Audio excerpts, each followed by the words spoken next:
Zoho CRM tutorial இதான் second video. இந்த வீடியோல நம்ம எப்படி வந்து லீடு புதுசா கிரியேட் பண்றது புது கஸ்டமர்ஸ்க்கு நம்ம பார்க்கலாம்.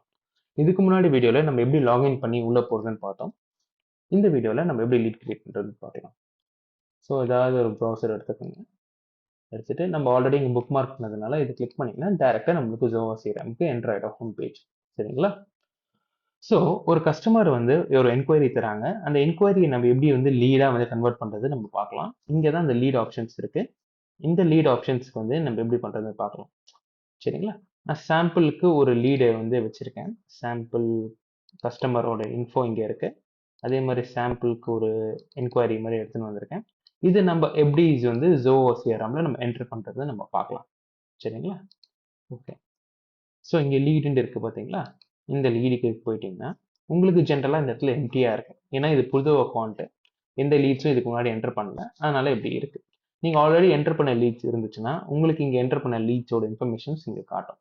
ஸோ இந்த வீடியோ இதுதான் வந்து நம்ம எதுவுமே கிரியேட் பண்ணாததுனால இப்போ நம்ம புதுசா ஒரு ஃப்ரெஷ்ஷாக கிரியேட் பண்ணலாம். சரிங்களா? ஸோ இந்த இடத்துல ஒரு ப்ளூ பட்டன் கிரியேட் லீட்னு இருக்கு பார்த்தீங்களா? இது நீங்க கிளிக் பண்ணிக்கோங்க. கிளிக் பண்ண அப்புறம் இதுதான் லீடோட பேஜ். இந்த லீட்ல வந்து நிறைய செக்ஷன்ஸ் இருக்கும். அந்த செக்ஷன்ஸ்ல நிறைய இன்ஃபர்மேஷன்ஸ் இருக்கும். நம்ம வந்து என்னென்ன தேவையோ அதை மட்டும் ஃபில் பண்ணா போதும். தேவையில்லாத ஃபில் பண்ணணும்னு அவசியம் இல்லை. சரிங்களா? ஸோ இப்போ ப்ராடக்ட் டிஸ்கிரிப்ஷன் இன்ஃபோன்ட்டு இந்த செக்ஷனில் நம்ம இங்கே இருக்கிற 3 செக்ஷன்ஸ் இங்கே இருக்கிற ஃபீல்ட்ஸை கிரியேட் பண்ண போகிறோம். சரிங்களா? ஸோ நம்ம ஆல்ரெடி இங்கே கிரியேட் பண்ணது இருக்கு நம்மளுக்கு சாம்பிள் என்கொயரின்ட்டு. இந்த சாம்பிள் என்கொயரியை நம்ம எப்படி கிரியேட் பண்ணுறதுன்னு நம்ம பார்க்கலாம்.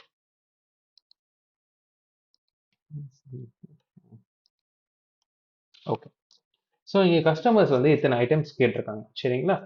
ஸோ இதில் வந்து நம்ம எல்லாமே எடுக்கணுன்ற அவசியம் இல்லை. இந்த வீடியோக்காக நான் சிம்பிளாக வந்து இந்த ஃபர்ஸ்ட் 3 மட்டும் நம்ம எடுத்துக்கலாம். சரிங்களா?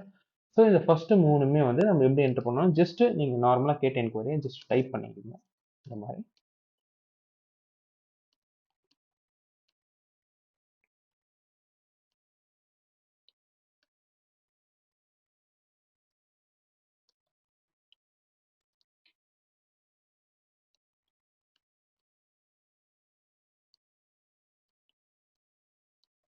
ஓகேங்களா? இப்போ கஸ்டமர்ஸ் எல்லாமே நம்மளுக்கு எம்எஸ் பைப்ஸ் இங்கே கேட்டதுனால நம்ம இங்கே ஐட்டம் டிஸ்கிரிப்ஷன் வந்து எம்எஸ் பைப்பை பை டிஃபால்ட்டாக செலக்ட் பண்ணுற மாதிரி வச்சிருக்கேன் நான். ஏன்னா மோஸ்ட் ஆஃப் த கஸ்டமர்ஸ் இப்படி தான் கேட்பாங்க.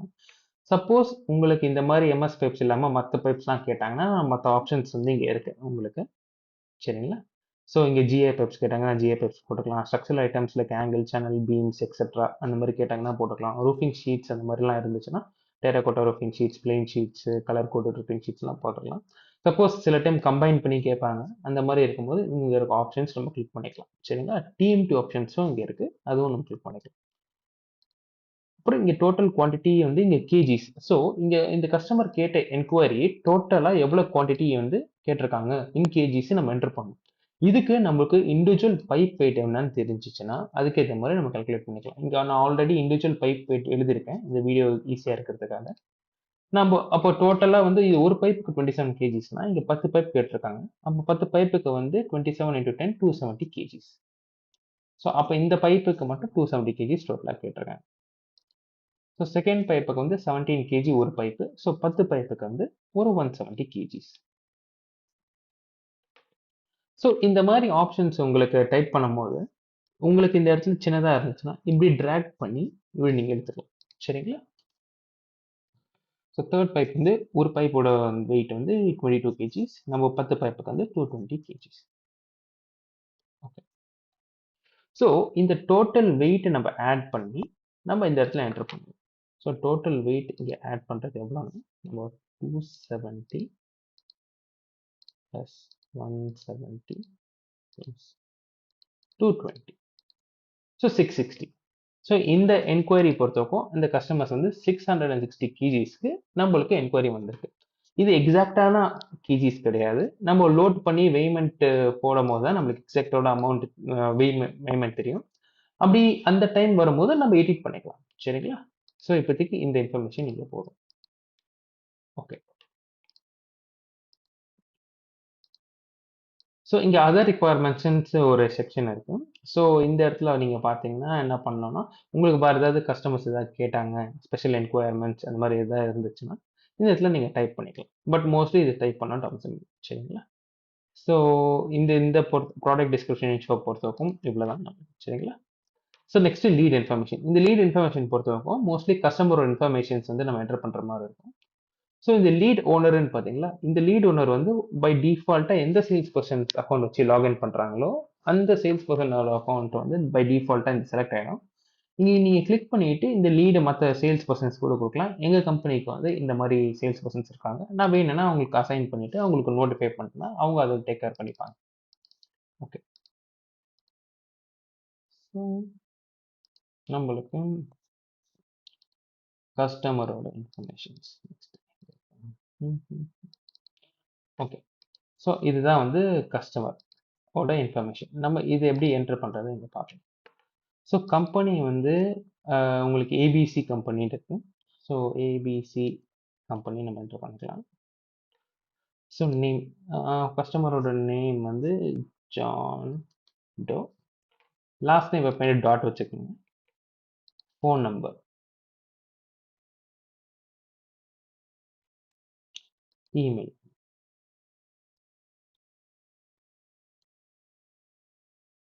ஸோ கஸ்டமரோட மெயின் இன்ஃபர்மேஷன்ஸ் இங்கே என்டர் பண்ணியாச்சு. சப்போஸ் ஒரு விசிட்டிங் கார்டு அது மாதிரி கொடுத்தாருன்னா இந்த இடத்துல நம்ம அட்டாச் பண்ணிக்கலாம், அப்லோட் ஃபைல்னு கொடுத்து. ஸோ லீட் ஸ்டேட்டஸ், இந்த லீட் ஸ்டேட்டஸ் பொறுத்தவரைக்கும் இந்த கஸ்டமரை காண்டாக்ட் பண்ணியிருக்கீங்களா, பண்ணலையா, இல்லை பண்ண போகிறீங்களான்ற அந்த மாதிரி இன்ஃபர்மேஷன்ஸ் நிறையா இருக்கும். இது எது வேணுமோ நீங்கள் கிளிக் பண்ணிக்கலாம். இப்போதைக்கு நான் காண்டாக்ட் பண்ணியிருக்கேன்னு கிளிக் பண்ணிக்கிறேன். அதுக்கப்புறம் லீட் சோர்ஸ், நம்மளுக்கு இந்த லீட் எந்த மூலியமாக சோர்ஸாக வந்தது, பை கால் வந்ததா, இமெயில் வந்ததா, வாட்ஸ்அப் வந்ததான்ட்டு இந்த மாதிரி நிறைய ஆப்ஷன்ஸ் இருக்கும். நான் இந்த வீடியோக்காக இது கால்னு எடுத்துக்கிறேன். சரிங்களா? ஸோ இதுதான் நம்மளுக்கு முக்கியமானது. ஸோ இங்கே அதர் இன்ஃபர்மேஷன்ஸ் இருக்கும், கம்பெனியோட வெப்சைட்ஸ், எம்ப்ளாயீஸ், அப்படி அதர் ஃபோன் நம்பர்ஸ். இது அந்த அளவுக்கு இம்பார்ட்டன்ட் இல்லை. உங்களுக்கு தெரிஞ்சிச்சுன்னா பண்ணுங்க, தெரியலன்னா நோ ப்ராப்ளம். ஸோ கீழே வந்தீங்கன்னா கஸ்டமரோட பில்லிங் அட்ரஸும் கஸ்டமரோட டெலிவரி அட்ரஸும் இருக்கும். அது நம்ம எப்படி பண்ணுறதுன்னு பார்க்கலாம். ஸோ கஸ்டமரோட பில்லிங் அட்ரஸ் இங்கே இருக்கு. ஸோ இந்த கம்பெனி வந்து ABC company.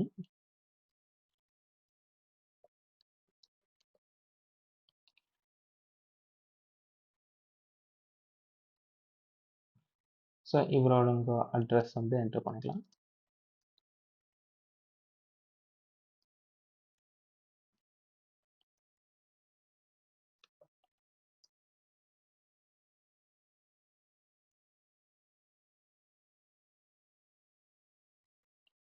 Customer billing அட்ரஸோட GST இருக்கு, அதை என்டர் பண்ணிக்கலாம். இது எக்ஸாக்டான ஜிஎஸ்டி கிடையாது, இது நான் இந்த வீடியோக்காக சும்மா ஒரு டெமோவாக கிரியேட் பண்ணியிருக்கேன். நீங்கள் கஸ்டமரோட ஆக்சுவல் ஜிஎஸ்டியும் ஆக்சுவல் இன்ஃபர்மேஷன்ஸும் இப்படி தான் நீங்கள் என்டர் பண்ணணும். ஸோ இங்கே பேன் நம்பர் இருக்குது, நீங்கள் பேன் நம்பர் தெரிஞ்சிச்சா என்டர் பண்ணுங்கள், அப்படி தெரியலன்னா நோ ப்ராப்ளம். இங்கே சிட்டி, நீங்கள் சிட்டி இங்கே போடணுன்ற அவசியம் இல்லை, ஆல்ரெடி இங்கே billing address city with pincode இருக்கிறதுனால இது போடணுன்ற அவசியம் இல்லை. சரிங்களா?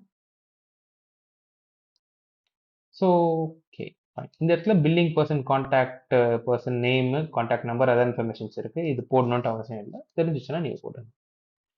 இங்கே வந்து சப்போஸ் பில்லிங் அட்ரஸ் வந்து டெலிவரி அட்ரஸ் சேமாக இருந்துச்சுன்னா இந்த இடத்துல எஸ்ன்னு கொடுங்க. பை டிஃபால்ட்டாக எஸ் தான் வரும்.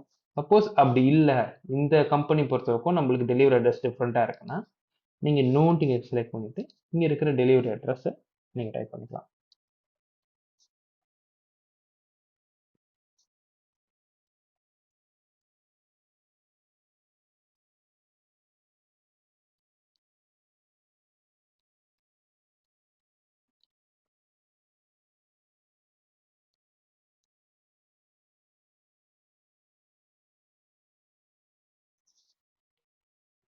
அது மாதிரி டெலிவரி ஜிஎஸ்டி அட்ரஸ் டிஃப்ரெண்ட்டாக இருந்துச்சுன்னா நீங்கள் டிஃப்ரெண்ட்டாக அந்த கொடுத்துருக்கிறது நீங்கள் போட்டுக்கணும்.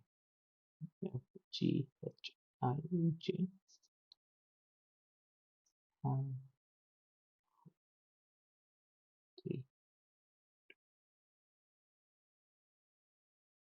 அந்த மாதிரி டெலிவரி அட்ரஸ்க்கு பேன் இருந்துச்சுன்னா என்டர் பண்ணுங்க, என்டர் பண்ணுற அவசியம் இல்லை. சரிங்களா? பட் சில டைம்ஸ் நம்மளுக்கு என்ன வரும், கஸ்டமருக்கு வந்து போகிற டெலிவரி லொக்கேஷன்ஸில் ஜிஎஸ்டி இருக்காது. அப்படி இல்லாத போது நம்ம டேர்ம்ஸ் ஆஃப் டெலிவரின்ட்டு போட்டு ஜென்ரலாக பில் போடுவோம். அப்படி இருக்கும்போது இங்கே இருக்க ஜஸ்ட் ஒரு டிக் பாக்ஸ் செக் பண்ணிக்கோங்க. இந்த வீடியோக்காக நான் டேர்ம்ஸ் ஆஃப் டெலிவரி நம்ம எடுத்துக்கலாம். சரிங்களா? அதே மாதிரி இங்கே இன்ஃபர்மேஷன்ஸ் இருக்குது இந்த சைடில், இது தெரிஞ்சால் நீங்கள் பண்ணுங்கள். தெரியலனா நோ ப்ராப்ளம். ஸோ லீடு வந்து இதுதான் ஜென்ரலாக நம்ம தேவையானதை என்டர் பண்ணியாச்சு. இப்போ நம்ம என்ன பண்ணிக்கலாம், இங்கே சேவ்னு கொடுத்துக்கலாம். இப்போ நீங்கள் சேவ்னு கொடுத்தீங்கன்னா இப்போ நம்ம கிரியேட் பண்ண லீட்ஸ் வந்து இந்த இடத்துல காட்டும் உங்களுக்கு நம்ம என்டர் பண்ண இன்ஃபர்மேஷன்ஸ். இது சப்போஸ் உங்களுக்கு எடிட் பண்ணணும் ஃபியூச்சர்லனா நீங்கள் எடிட் ஆப்ஷன்ஸ் இருக்குது கிளிக் பண்ணிக்கலாம். எடிட் பண்ணிவிட்டு இந்த இடத்துல நீங்கள் வந்து என்னென்ன சேஞ்சஸ்லாம் பண்ணணுமோ சேஞ்சஸ் பண்ணிவிட்டு நீங்கள் அதுக்கேற்ற மாதிரி திருப்பி சேவ்னு கொடுத்துக்கலாம். சரிங்களா? ஸோ நீங்கள் ஒன்ஸ் இப்போ லீட் என்டர் பண்ணிட்டீங்க அப்படின்னா திருப்பி இந்த லீட் பேஜுக்கு எப்படி வரணும்னா, ஃபார் எக்ஸாம்பிள் இப்போ ஹோம் பேஜில் இருக்கீங்கன்னா இந்த இடத்துல வந்து லீட்ஸ் நீங்கள் கிளிக் பண்ணீங்கன்னா இந்த இடத்துல உங்களுக்கு லீடு கிரியேட் ஆனது காட்டும்.